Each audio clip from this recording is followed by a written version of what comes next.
The Rockman is back again. So special effect, resonance crit damage and attack increased by 25%. Every time you do a hit, get a buff, then win damage increase. The gimmick here is also every time you do a damage, some sort of damage, skill, highlight or resonance, you gain some buffs. So here is the team. You'll probably have a few questions. The first one is where is Howler? Howler is not required here because it's easy to defense debuff to 0, so it's not required. The other question is probably where is Cord? Cord is on the other side. Well, I tested it. This is the best combination that I could find. I tried Windvast Cord, Twins and Cord. Both got lower than Windvast and the Twins. So let's go with the DPS first. We've got the Frostgale Mont. It's running the Freedom and Triumph set. She got 5-star weapon. Then if you want to follow this exact rotation and the card sets, you want around 15% pierce streak, including the Navigator. Then you can get the defense to 0. Our buffer is Tempest Wind. She is going to run across Creation and Worry for the crit damage and the SP recovery. She has a 5-star weapon. Then again, make sure you check in battle SP recovery and crit multiplier. 450.1% and 388% for crit multiplier. 418 if you max her skill for Mindscape. Then we got Twins. They are running Departure Control for defense debuff. They got a 5-star weapon and the stat screen. Navigator Futaba, she needs the Resolve Label because we need a 10% defense debuff. Then 5-star weapon, stat screen.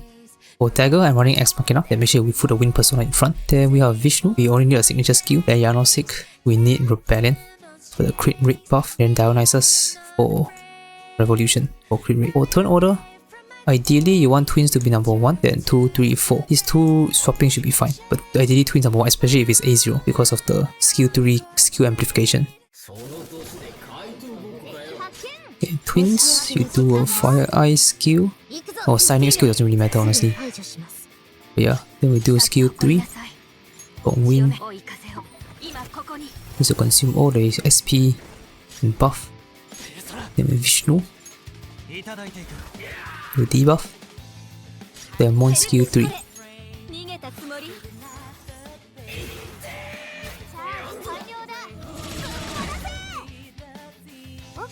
Then we do a Futaba skill 2 to debuff. And then we do Side Nuke. Then we do a skill 1. Make sure you wind swap here, you have to wind swap. Okay, got it. We need a wind swap because later on we need to do a Vishnu skill again. Then Yanosik Rebellion. This will buff crit and also debuff the mark. Then we end with the skill 2. We break with skill 2 because it gives another stack, which will buff mod. Then Futaba skill 1, debuff defense. Then do Twin skill 3.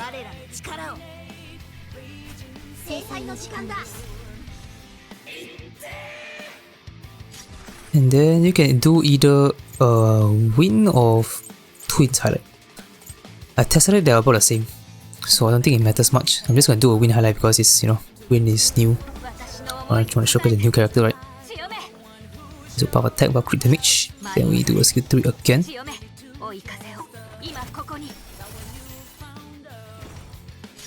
I forgot to mention, make sure you do check your stats of Windvast. You ideally want her to have more than 388% crit multiplier and then 450.1% SP recovery. If you are Mindscape, crit multiplier needs to be 418. But yeah, we do Dionysus Revolution to buff. Then at this point you can check your crit of your mod. This one you plus 7.5% because of the Triumph card. We don't have shock here, so there's no 10%. And look at that crit damage. Almost 500%. That's the power of Wind and Twins together because they both buff crit damage. Why is it ice? Okay. Here we do skill 3.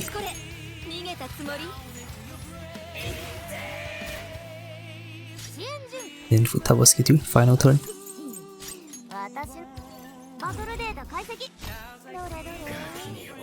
Then we do Fire Ice. Then on this turn, you actually do a skill 2 instead of skill 1. The reason is because the skill 1 debuff is still here. Your skill 1 is a debuff, not a buff. So it counts down on the opponent's turn. So you can see the falling petals, which is this one is skill 1. Still have one more turn, so we don't have to use the skill 1 anymore. So instead, we use the skill 2. So this will buff more. You can look at the attack stat, 13,000. Then we do a Vishnu.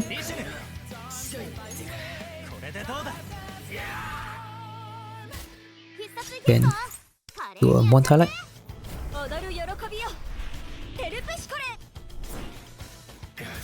Then skill 1 to end.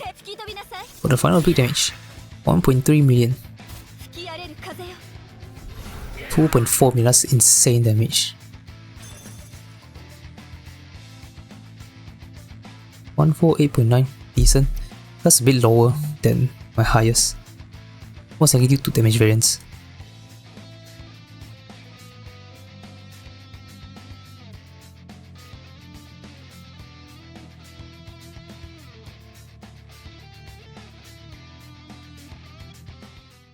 For the other side, we have the bird. Damage buff based on the element accuracy, up to 150%, but doesn't apply to us because I'm not using Saomoko, so I don't have 150% accuracy.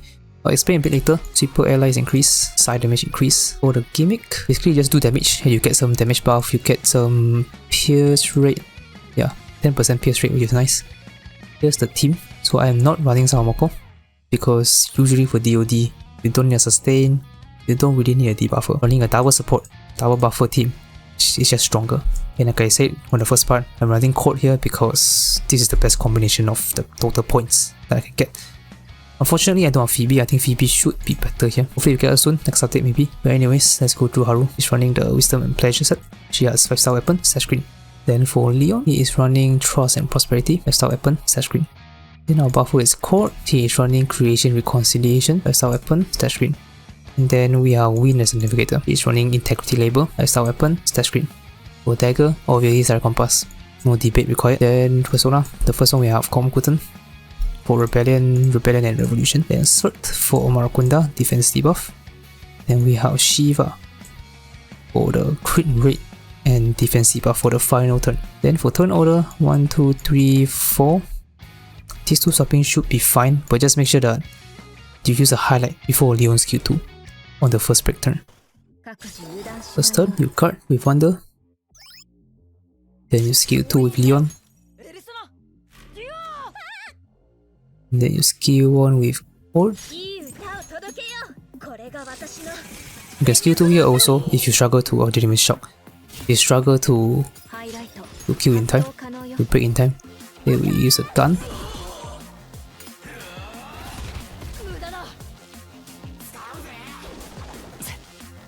So right now I'm not running Saomoko because buffers are usually just better than a sustain or debuffer, I guess, for DoD. But the thing is, no Saomoko means that I cannot hit 150% accuracy on Haru. So instead, we want to ideally try and hit 100% accuracy because the threshold is 50, 100, and 150, right? So I'm lucky to have exactly 100. I'll be losing 20% crit damage from a talent because I don't have 150%, but Leon more than makes up for it because Leon's buffs are just a lot. Then we do skill 1 on Win.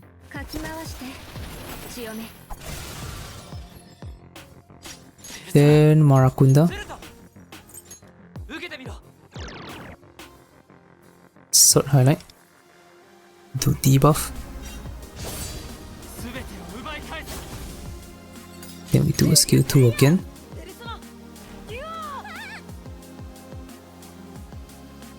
Then Court skill 1.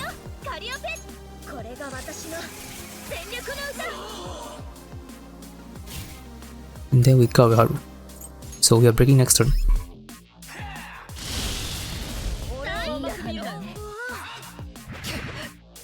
And you do want Haru to get hit because you want HP to be low. And you want the shield to be gone also ideally because the shield will heal her back up. But I think right now it's fine. My HP is quite low. Then we'll do Win skill 1.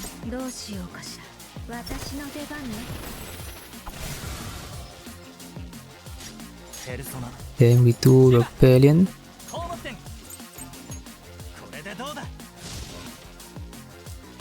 Skill 3 from Leon. skill 2 from court.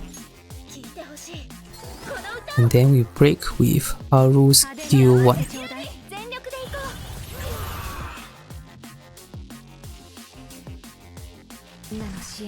Then we do win skill 3. Make sure you don't target Haru. You don't want to heal her. You want her HP to be lower than 60%. Then go revolution. Then do a Leon highlight. Then skill 2. This one, after the skill 2, she has to be below 60. Which is the case for me. Then we do a skill 1. Do shock. Actually, I think hitting the others would be better because that one resisted. But yeah, anyways, skill 3.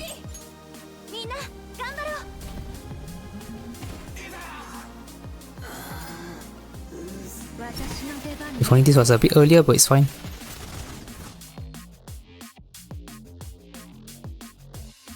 Then skill 3 again from Win, and again make sure you don't attack Haru. Or I guess heal Haru.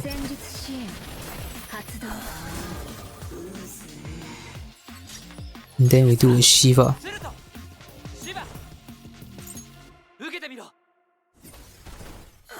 The debuff defense and buff crit. Skill 3 from Leon. At this point you can check Haru's crit right now. So my crit is actually already over cap, 80.9%.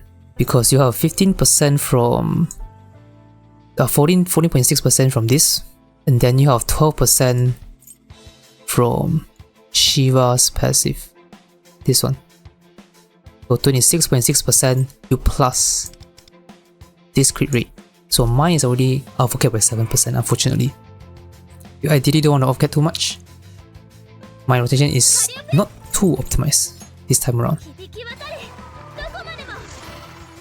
Then we do a skill 3 chord.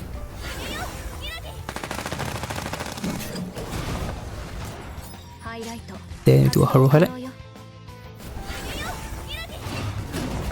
Then the final gun for the big damage.